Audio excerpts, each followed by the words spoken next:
वर्ष 2025 इराण आणि इस्रायल एकमेकांना संपवायचंच या द्वेषात लढले। यात अमेरिकेने इथे साथ दिली आहे इस्रायलला। आता अमेरिकेला इस्रायलचा भारी पुळका असला तरी एक धक्कादायक गोष्ट अशी की एकदा इस्रायलने अमेरिकन सैनिकांवर थेट हल्ला केला होता। खोटं वाटेल पण जगाच्या इतिहासात इस्रायल हा एकमेव देश आहे ज्याने अमेरिकन सैनिकांवर हल्ला केला होता आणि अमेरिका शांत राहिली, काहीही प्रत्युत्तर दिलं नाही। जी अमेरिका छोट्या मोठ्या कारणांसाठी जगभरातल्या देशांना डॉमिनेट करते, दादागिरी करते, ती इस्रायल समोर मात्र शांत बसते। असं का? त्याचंच कारण या व्हिडिओमध्ये आपण पाहू।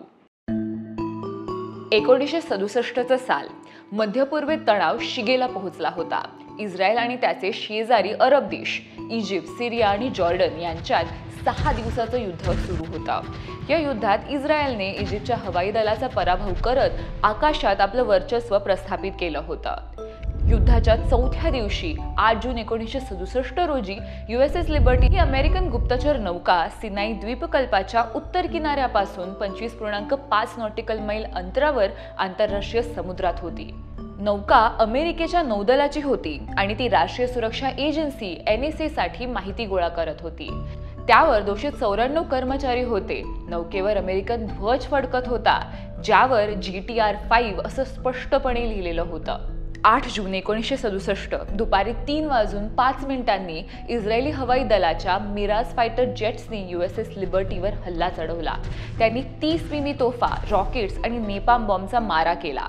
या हल्ल्यात नौकेच्या डेकवर असलेल्या 4 मशीन गन्स नष्ट झाल्या, 9 कर्मचारी ठार झाले तर 60 जखमी झाले।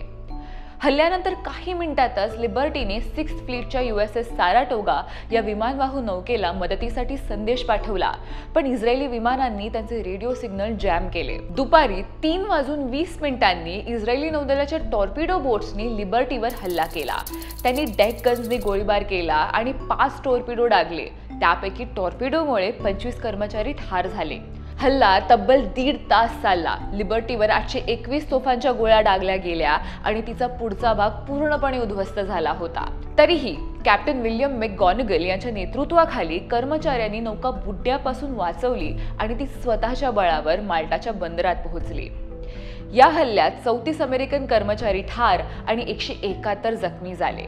अमेरिकन नौदलाच्या इतिहासातील हा सर्वात रक्तरंजित शांतताकालीन हल्ला होता। हल्ल्यानंतर इस्रायलने माफी मागितली आणि दावा केला की त्यांना लिबर्टी ही इजिप्शियन नौका वाटली होती। त्यांनी म्हटलं की युद्धाच्या गोंधळात ही चूक झाली। तरी काही प्रश्न उरलेच की लिबर्टीवर स्पष्टपणे अमेरिकन ध्वज होता आणि तिच्यावर GTR-5 लिहिलेलं होतं। ते इस्रायली अधिकाऱ्यांना दिसलं नाही का? आणि इस्रायली गुप्तचर विमानांनी हल्ल्यापूर्वी 6 तास लिबर्टीवर नजर का ठेवली होती? काही अमेरिकन अधिकाऱ्यांचा दावा आहे की इस्रायली पायलट्सना लिबर्टी ही अमेरिकन नौका असल्याचं माहिती होतं आणि तरीही त्यांना हल्ल्याचे आदेश देण्यात आले। अमेरिकेने या घटनेची चौकशी केली। नेव्ही कोर्ट ऑफ इन्क्वायरीने असं निष्कर्ष काढला की हा हल्ला चुकून झाला। मात्र बऱ्याच जणांचं म्हणणं आहे की अमेरिकन कर्मचाऱ्यांना गप्प राहण्याचेच आदेश होते, त्यामुळे सत्य बाहेर आलं नाही।